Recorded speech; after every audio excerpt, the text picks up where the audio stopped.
We're going to look at the Chelsea colour filter. As you can see, it's trademarked, which is a trademark held by the Gemological Association of Great Britain, otherwise known as GEMA. They were initially devised in the 1930s as a test for emeralds, to aid in their identification and separate emeralds from simulants such as glass and other green gems. And they were for a while capable and recommended for that purpose, but the emerald world changed. They became less effective, and if that's all they had done, they probably would no longer be produced. But the filters were subsequently found to be capable of distinguishing gemstones other than emeralds, and so remain not only in production, but a very useful gemologist's tool. Now it seems if you want to start an argument with or amongst gemologists, just start a conversation about emeralds. And that's not what we're making this video to do. It's about how to use this tool. But I think we need to look at the arguments surrounding emeralds to understand why this filter was capable of detecting emeralds and no longer is. The first reason it became less effective was lab-grown synthetic emeralds became available. But it was still useful, as once you had sorted other simulants from emerald, you just needed to check for any indications of synthesis. Doing a bit of research, I just watched a YouTube video about Zambian emeralds, and in the comments below was a member saying that it's ironic the video presenter is English, as the English, led by the Gemological Association of Great Britain, only recognise emeralds that originate from Colombia. And then there is actually a reply from the chairman of GEMA questioning this and saying GEMA is hardly discriminatory, and they and their course notes recognise emeralds from many countries and have published articles about mines in Zimbabwe since the 1950s. But there does seem to be a common belief in internet threads and posts that the GIA and GEMA disagree about what constitutes an emerald, and so I started to try and find out the origins behind this story. One thing's for sure, the more articles you read about what an emerald is and what are its defining characters, the more confused you get, especially on the internet when you find things like yellow emerald for sale. So I started to look at textbooks. Looking at a textbook of precious stones from 1918, it simply defines emerald as the common name for green beryl, and that blue beryl is commonly called aquamarine.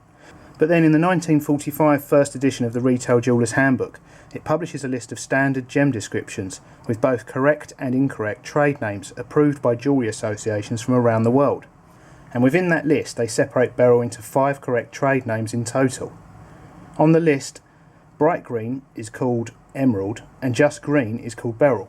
It's the first published separation of green beryl and emerald I can find. There are no doubt others, but it's the first I stumbled across.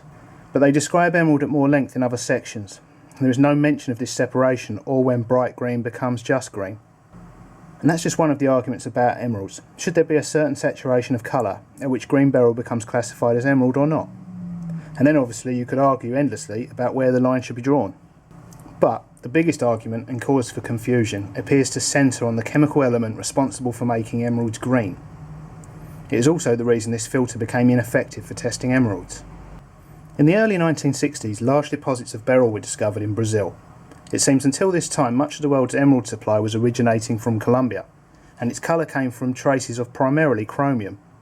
At this time, many textbooks had already been published stating that emeralds contained chromium, and the Chelsea colour filter functioned on these emeralds because of the chromium.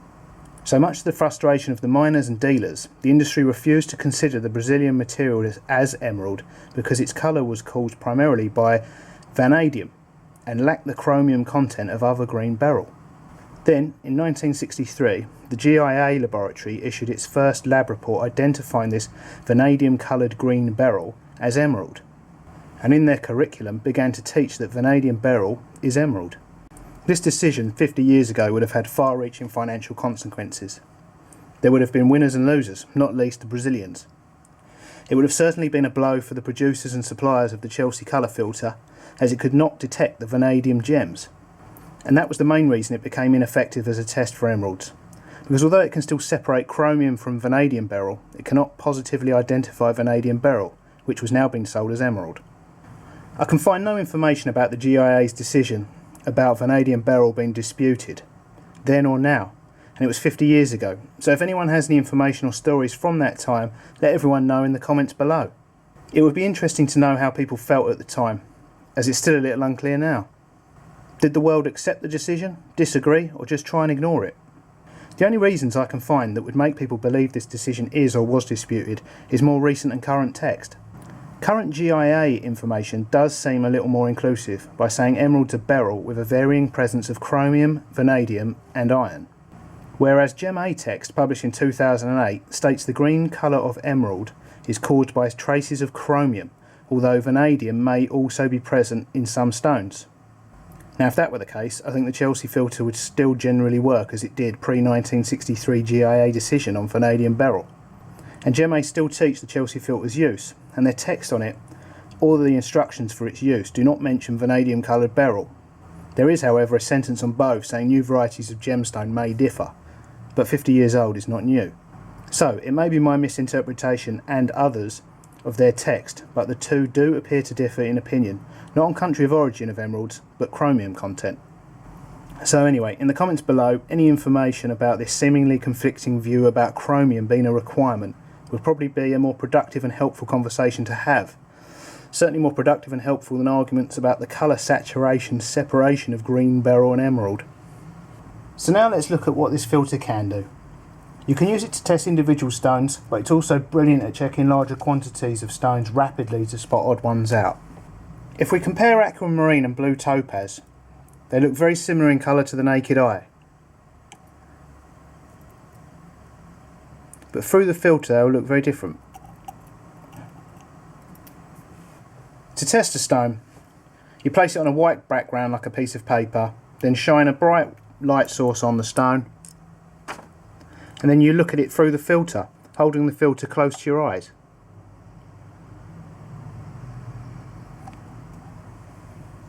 I'm not sure how this will come out through the camera, but we'll give it a go.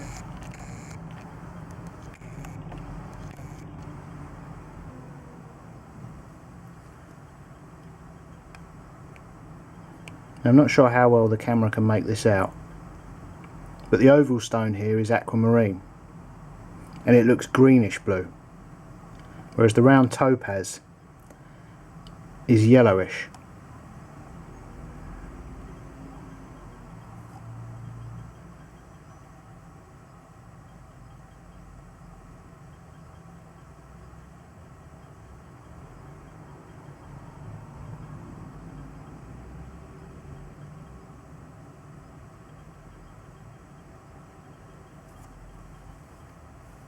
Now let's compare a ruby and a garnet.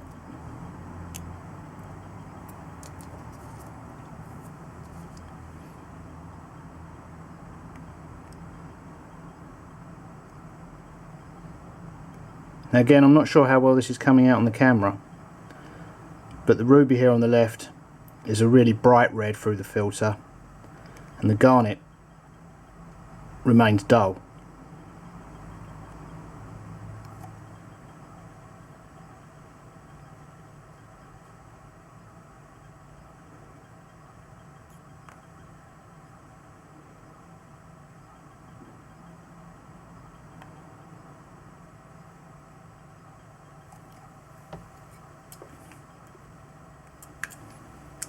The filter and the effects seen through it are useful to determine the difference between a number of different stones. Green stones include garnets, agates, emeralds, glass and jadeite. Blue stones include aquamarine, blue glass, blue sapphire, blue spinel and blue topaz. Red and pink stones include garnet, red glass, red spinel and rubies.